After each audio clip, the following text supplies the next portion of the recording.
Habang long rides tayo mga boss. Happy Father's Day sa lahat. Tatay ka na ba pre? Hindi pa.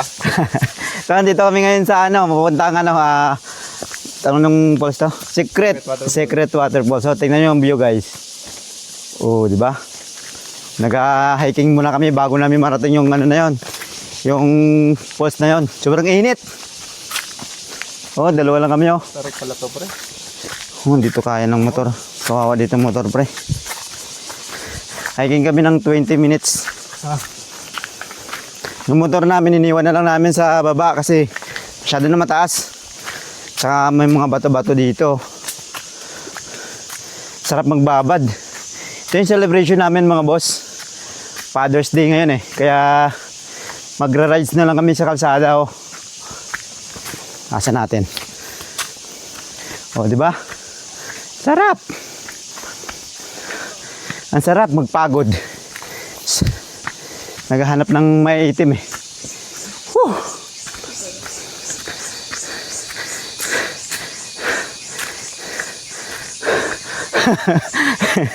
Kaya hindi dito pwede yung yung charges ko lang, di pwede dito yung may mga sakit sa tuhod. Yung mga train tayo na, hindi pwede dito eh. Shoutout pala sa mga tropa natin na hindi sumama no. Sana nadamay kayo sa pagod namin. Kaya pag pumunta kayo dito, magbaong kayo ng lakas. Tingnan nyo ito, gubat itong dinadaanan namin, no? Nakarinig na namin yung agos ng falls. Gusto kong mapsin ng isa.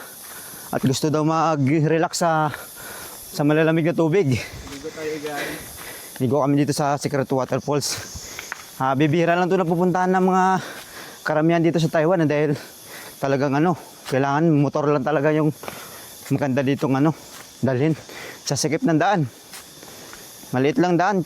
Kaya hindi siya kasya yung pag mga kotse-kotse yung dala nyo. Napakalayo. Dito kami sa tuktok eh.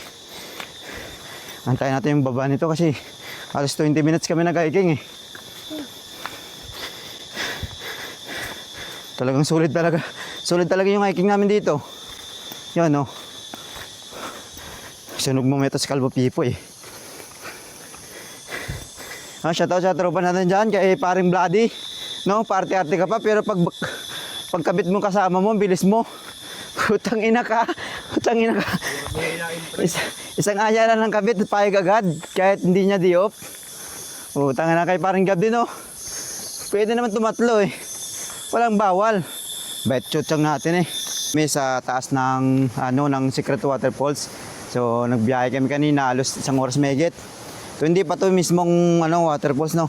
Nandun pa sa baba. Ito yung pagdadaanan namin. Yung problema, walang signal dito. Yan yung tali na yan. Oh, yun yung tali na yan. Yan, pababa yan. Medyo okay ngayon kasi hindi basa yung daan. Ito yung tropa ko. Oh. Yan. Papalaban kami ngayon dito kung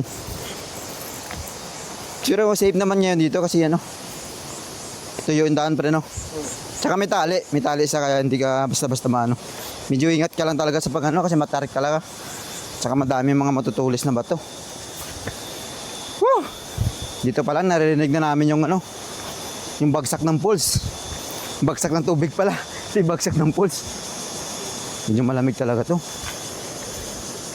So doon kanina sa sa baba, wala masyadong nagpa-parking doon. Baka siguro konti lang tao dito. May tropa akong absin Shoutout absin yan. Para ng mga pag-falls ngayon. Hindi na to kasi natutuloy yung mga falls namin eh. Ngayon lang. Dalawa nga lang kami.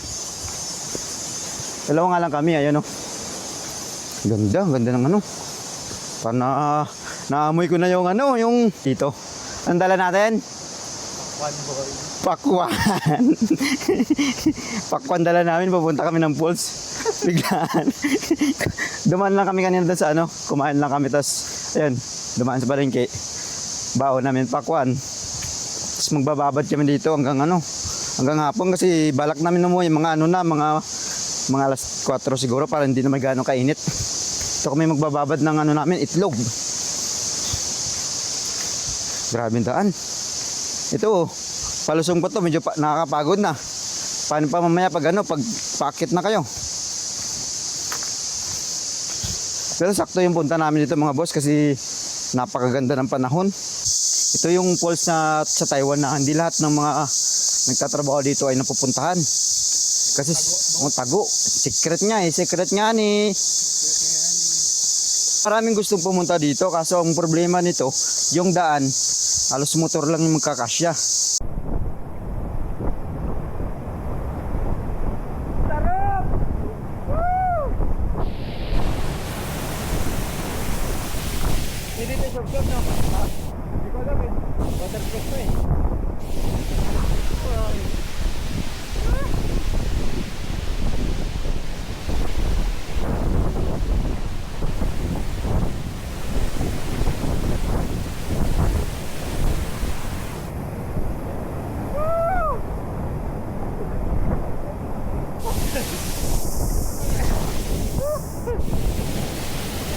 Grabe, sarap. Sarap to.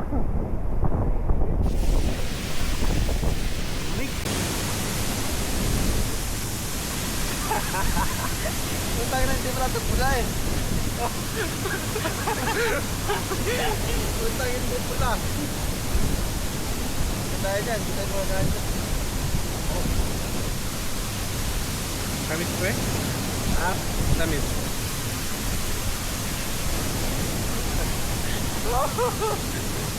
Oh, pakwan.